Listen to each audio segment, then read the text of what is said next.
જય સ્વામિનારાયણ. આજના દર્શન.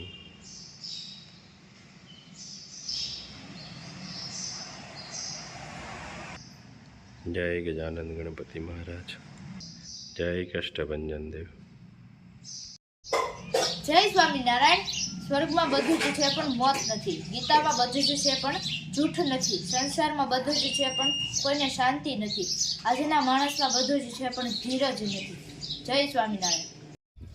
Good morning. જય સ્વામિનારાયણ. જય સિયારામ. જય શ્રી કૃષ્ણ. જય માતાજી. ઓમ નમઃ શિવાય. સત્યમેવ વિજેતા સિદ્ધેશ્વર મહાદેવની જય.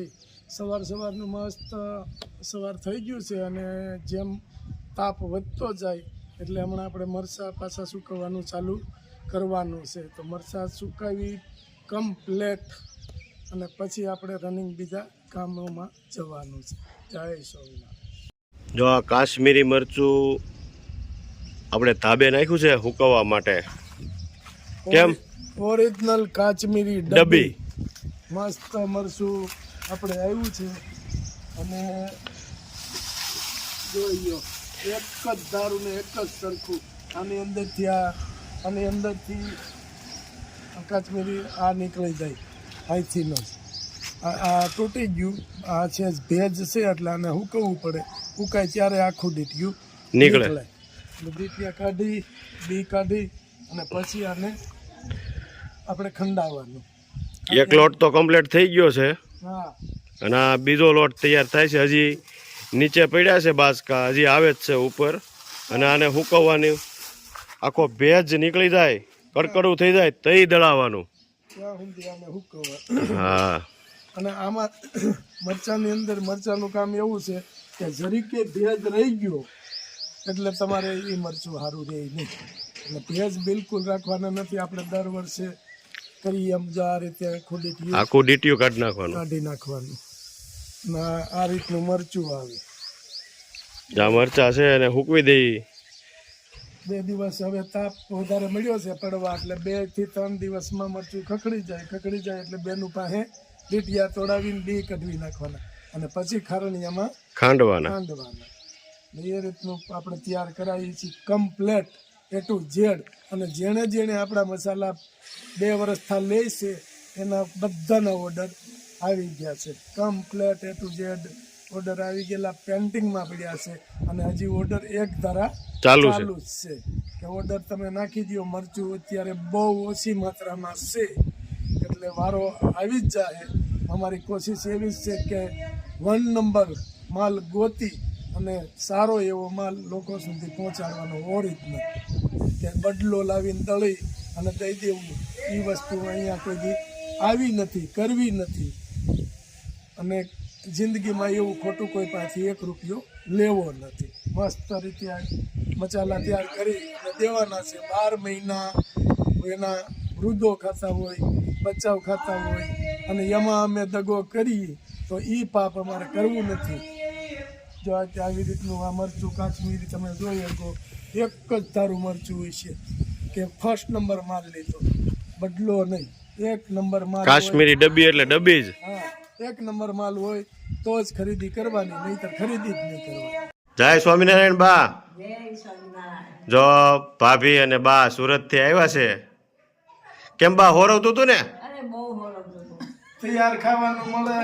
3 મળે. હા, 5 ટાઈમ ખાતા. હા. 2 ટાઈમ નાસ્તો ને 3 ટાઈમ જમવાનું. અને અહીંયા રાંધવામાં થાકી જાય પછી ખાઈ નહીં. ખાવાનું ભૂલાઈ જાય. આપણે કહીએ ને કે આગળ ખાધું એ સારું છે, આગળ ખાધું. અને ઘણા કેવું હોય એમ કે ભૂલી જાય ને એટલે કે મને ખાવા નથી દેતા. હા, એ સારું છે કે એમ કે મેં આગળ ખાધું. વારે હું ખાવું આપને એમ કે ઘડી વારે હું ભૂખ લાગે એમ. એટલે મજા આવતી. મજા આવતી હતી ને બેનપણીઓ હતી. બેનપણીઓ. હા, અહીંયા કેટલા વાટ જોતા હતા. અહીંયા તો આમ જો એમ નહીં. જાનું, કોપા, વૈશાલી, રંજન કઈ રોજ પૂછતા. બાય ગીરી બાપુ કથા સાંભળી પૂછત. હે બા સુરતમાં અરે બહુ હારા ને હા હલાય તો હલાય ને કઈ ખેંચીને લઈ જાય. હલાય તો છે જ ને તમે રિક્ષામાં બાંધતા બા હા તો પછી પછી ન્યા પેલું ના પાડો હાલવા દે અહીં હલાય પણ ન્યા તો હાલીને જવું જ પડે ને એટલું તો થોડું છેટલું નતું એમ નહીં પણ હાથે હારો થઈ ગયો હા તે હા પાડીને તો હા હાથે થઈ ગયો સરસ. એ તો બહુ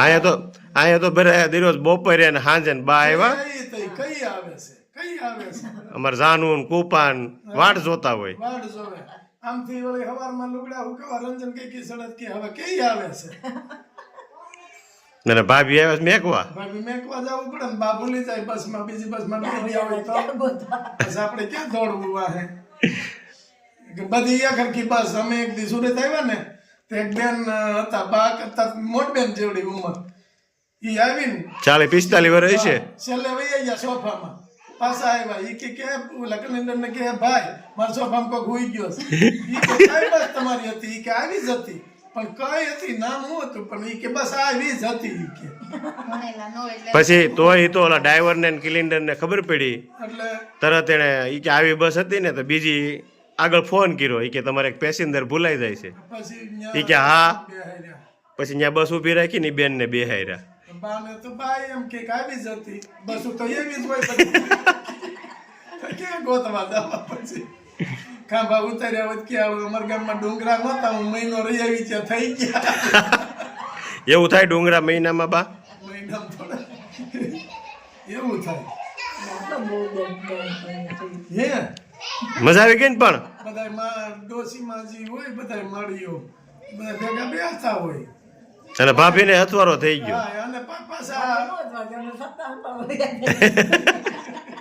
એમાં પાછા એ આને ભાભીને ડોસ્યું હારે વધારે જ આમે એને નાના ભાઈઓ કરતા ડોસ્યું હારે જ એની બેઠ ઉઠી ચાચી પીઢારું માણસ એટલે એ આમે પીઢારું ને આમે એ પીઢારું સારું લ્યો બા જય સ્વામિનારાયણ જો આજે રાજગરાની ઢેફલી હા, ફોડીને તૈયાર કરી દીધો છે.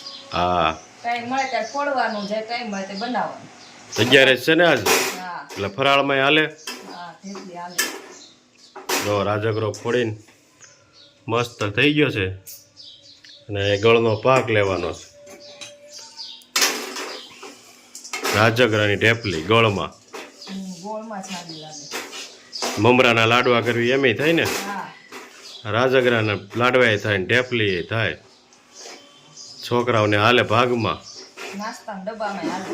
હા અને આપણે હાલે ફરાળમાં હા આમાં કેટલો પાક લેવો પડે આમાં તો લેવો જ પડે ને ઢેફલી પાડવી એટલે.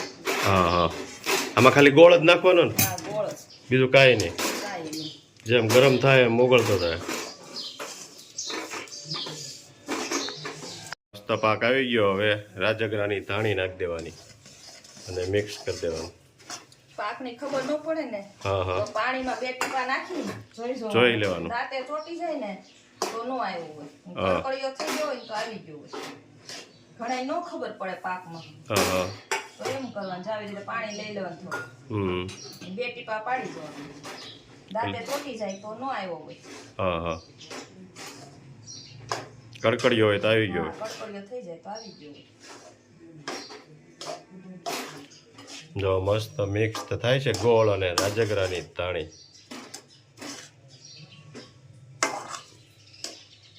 ઢેફલી પડવા માટે હવે થાળીમાં ઢાળી દેવાનો છે અને લાડવા કરવા હોય તો ગોળ કરી નાખવાનો. તો ગોળ કરી નાખવાનો નાસ્તામાં લાડવા નો હાલે ને, ઢેફલી જ કરવી પડે. રાજગરાની ઢેફલી તૈયાર થઈને આવી ગઈ કેમ બનીશ ઉપર કઈ ઘટા નહીં કાલ શોખો કર્યો ત્યાં ઢેફલી બની ગઈ હવ વાર શું લાગે રાજગરો કાલે જે સાફ કરી રહ્યા ધાણી પોડી અને ઢેફલી ઢેફલી અને લીલા રાજગરાની થાય હારી પોસી ઓલી પોસી જ થાય પણ લીલા રાજગરાનો સ્વાદ હારો આવે અને પણ આ જગ્યા રહી છે હમ એટલે હાલે ફરાળમાં બરાબર હાલે તો જ ખવાય ને હા મસ્ત બની છે લ્યો ટાકો જય